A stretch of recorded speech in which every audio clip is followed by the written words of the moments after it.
حمد و تعریف، عزت و بڑائی، بزرگی و کبریائی اللہ وحدہ لا شریک کے لیے، جو یقیناً اس عظیم کائنات کا اکیلا خالق و مالک ہے۔ اس عظیم کائنات کی تخلیق میں اس کا کوئی ساتھی نہیں، اس کا کوئی مشیر نہیں، اس کی کوئی شورا نہیں۔ درود و سلام پیارے حبیب محمد مصطفیٰ صلی اللہ علیہ وسلم کی ذات گرامی پر، جنہوں نے یقیناً یہ دین اسلام ہم تک اکمل اور مکمل پہنچایا اور اس دین اسلام کی تبلیغ میں بڑی پریشانیوں، صعوبت اور تکلیف کا سامنا کیا۔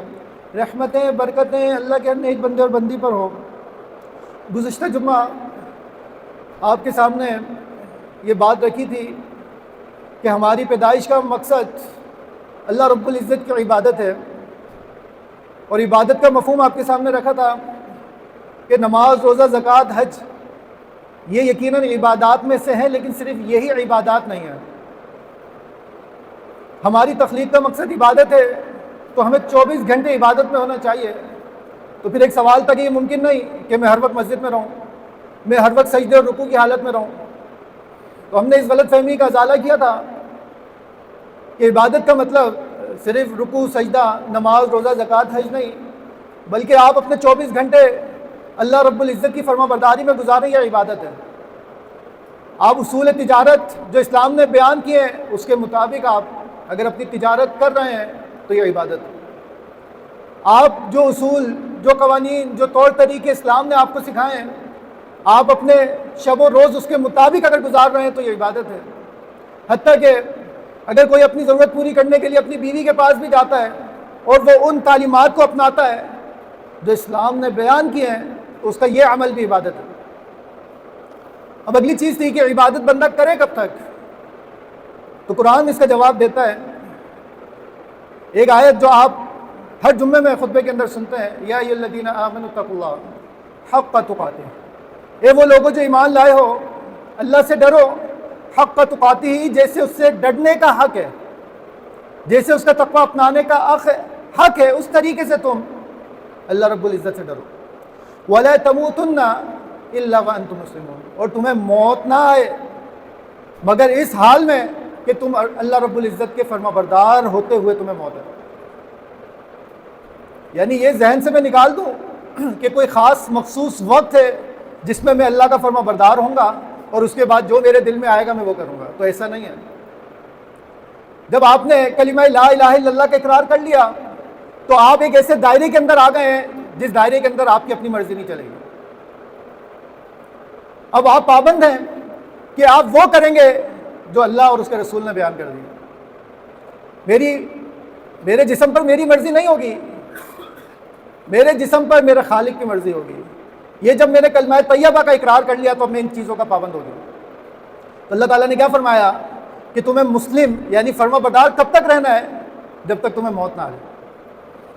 اور بالخصوص عبادت کا لفظ استعمال کیا دوسری آیت میں، سورۃ الحجر آیت نمبر 99 آپ پڑھیں گے، وَاعْبُدْ رَبَّكَ حَتَّى يَأْتِيَكَ الْيَقِينُ، اور اپنے رب کی عبادت کر، اے محمد صلی اللہ علیہ وسلم اپنے رب کی عبادت کر، حَتَّى يَأْتِيَكَ الْيَقِينُ، یہاں تک کہ تجھے یقین آ جائے۔ یقین کی تفسیر کیا ہے؟ مفسرین لکھتے ہیں یقین کا مطلب ہے موت، کہ جب تک تجھے موت نہ آ جائے اس وقت تک تو نے اپنے رب کی عبادت کرنی ہے۔ تو ہم نے رمضان میں عبادت کی اور اس کے بعد ہم ویسے ہی ہو گئے، الا من رحم ربی، بہت چند لوگوں کے علاوہ جنہوں نے رمضان سے کوئی پریکٹس کر کے اپنی اصلاح کی ہو، باقی ہم میں سے اکثر ویسے ہی ہو گئے جیسے ہم رمضان سے قبل شعبان میں تھے اور جیسے ہم نے پورا سال گزارا۔ رمضان کی عبادت کے مفہوم کو سمجھنے کے لیے ایک مثال دیتا ہوں۔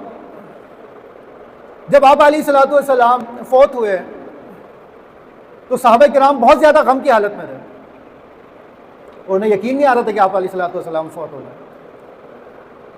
تو جو ہمارے خلیفہ اول ہیں ابو بکر صدیق رضی اللہ تعالیٰ عنہ، انہوں نے قیادت سنبھالی، اور جب کسی کو بات سمجھ نہیں آ رہی تھی اس وقت انہوں نے تاریخی کلمات ادا کیے اور لوگوں کو سمجھانے کے لیے ایک بات بیان کی۔ کیا فرماتے ہیں؟ فمن کان یعبد محمدا فإن محمد قد مات، اے لوگوں تم میں سے جو محمد کی عبادت کیا کرتا تھا صلی اللہ علیہ وسلم، فإن محمد قد مات، بس بے شک محمد تو مات، انہیں تو موت آ گئی ہے، وہ فوت ہو گئے۔ بات کے سمجھائی جا رہی ہے کوئی صحابی آپ صلی اللہ علیہ وسلم کی عبادت نہیں کرتا تھا، اللہ کے نبی علیہ الصلوۃ والسلام اپنی عبادت سکھانے نہیں آئے تھے، وہ تو لوگوں کی عبادت سے نکال کے اللہ کی عبادت کی طرف لے جانے کے لیے آئے تھے۔ لیکن بات کے سمجھائی جا رہی ہے کہ تم جو اس طریقے سے تم یعنی امید چھوڑ بیٹھے ہو اور تمہارے اندر مایوسی آ گئی ہے، تو کیا تم محمد کی عبادت کیا کرتے تھے صلی اللہ علیہ وسلم؟ وہ تو اللہ کی عبادت سکھانے آئے تھے۔ پھر آگے بیان کرتے ہیں وَمَنْ كَانَ مِنْكُمْ يَعْبُدُ اللَّهَ، بس تم میں سے جو اللہ کی عبادت کیا کرتا تھا، تو پھر سن لو اللہ کون ہے؟ فَإِنَّ اللَّهَ حَيٌّ لَا يَمُوتُ، تو بے شک اللہ تو زندہ جاوید حی ہے، لا یموت، اس سے موت نہیں آئی، اس سے موت نہیں آ سکتی۔ آپ علیہ السلام تو ایک مشن کے لیے آئے تھے اور وہ مشن انہوں نے پورا کر دیا، تو صحابہ کرام کو یہ بات سمجھ میں آئی۔ اسی طریقے سے آج اگر ہم اس کو رمضان کی عبادات تک ہم اس مثال سے سمجھنا چاہیں کہ ہم میں سے جو رمضان کی عبادت کیا کرتا تھا، تو پھر رمضان گیا تو ٹھیک ہے، پھر عبادت بھی گئی، لیکن جو ہم میں سے رمضان میں بھی اللہ کی عبادت کرتا تھا، اور یقیناً ہم سب اللہ کی عبادت کرتے ہیں، تو پھر ہمیں یہ سمجھنا چاہیے کہ اللہ تعالیٰ تو حی ہے، لا یموت ہے، زندہ جاوید ہے۔ وہ رمضان میں بھی ہمارا رب تھا، ہم اس کی عبادت رمضان میں بھی کرتے تھے، رمضان کے علاوہ بھی ہمیں اس کی عبادت کرنی چاہیے۔ یعنی ہم اپنا جائزہ لینا کہ جتنا تیزی کے ساتھ الحمدللہ ہم نے رمضان میں قرآن پڑھا، رمضان کے بعد جو آج 17-18 دن گزر گئے، ہم نے کتنا قرآن پڑھا؟ رمضان میں اگر ہم اللہ کی عبادت کے لیے قرآن پڑھ رہے تھے تو بھائی اللہ تو ابھی بھی موجود ہے، اللہ تو حی ہے، لا یموت ہے۔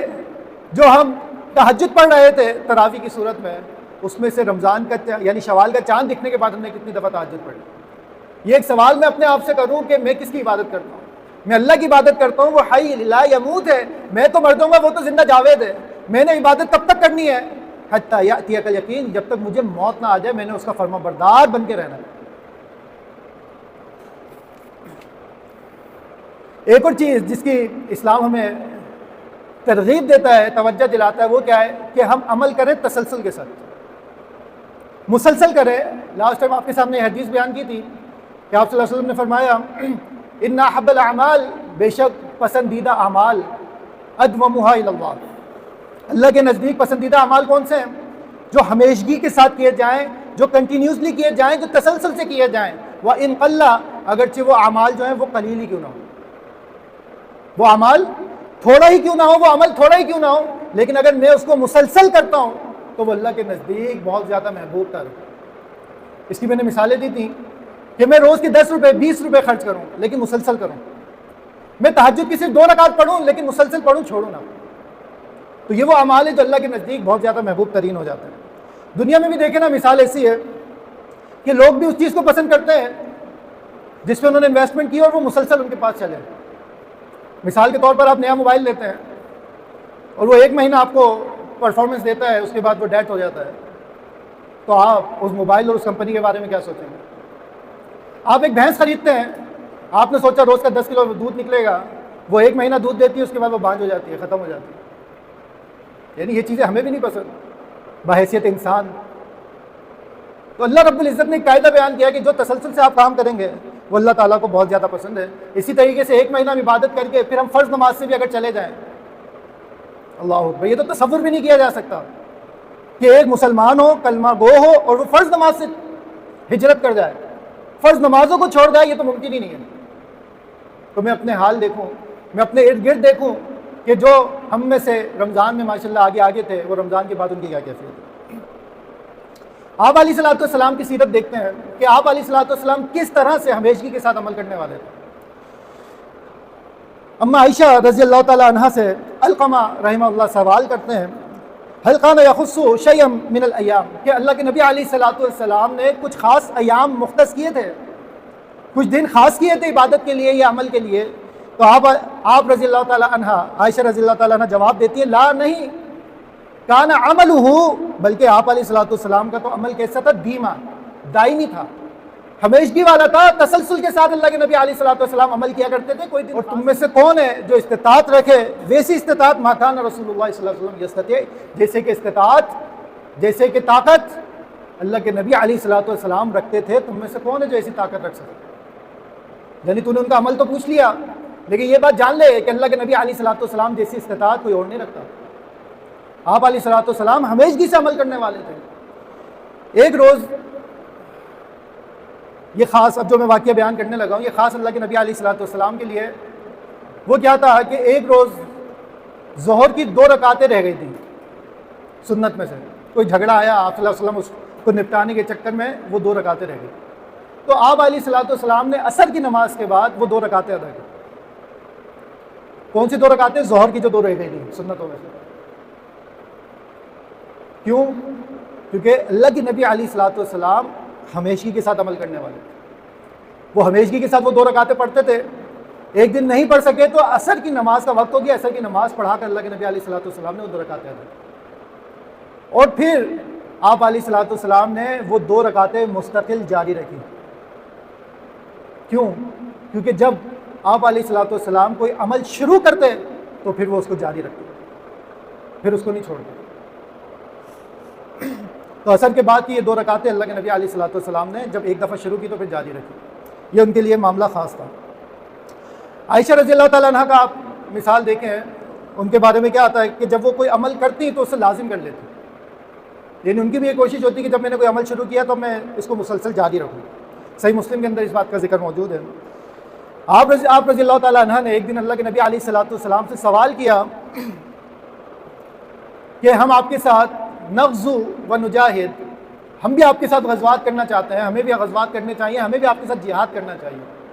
تو آپ علیہ الصلوۃ والسلام نے فرمایا لَكُنَّ أَحْسَنُ الْجِهَادِ وَأَجْمَلَهُ, تمہارے لیے سب سے بہترین جہاد یہ ہے الحج, حج. کون سا حج؟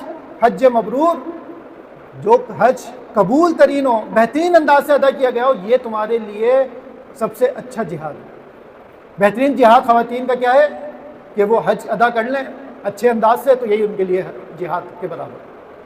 اما عائشہ رضی اللہ تعالیٰ عنہ نے جب یہ بات اللہ کے نبی علیہ الصلوۃ والسلام سے سنی تو خود فرماتی ہیں فلا ادع الحج, اس کے بعد سے میں نے حج نہیں چھوڑا.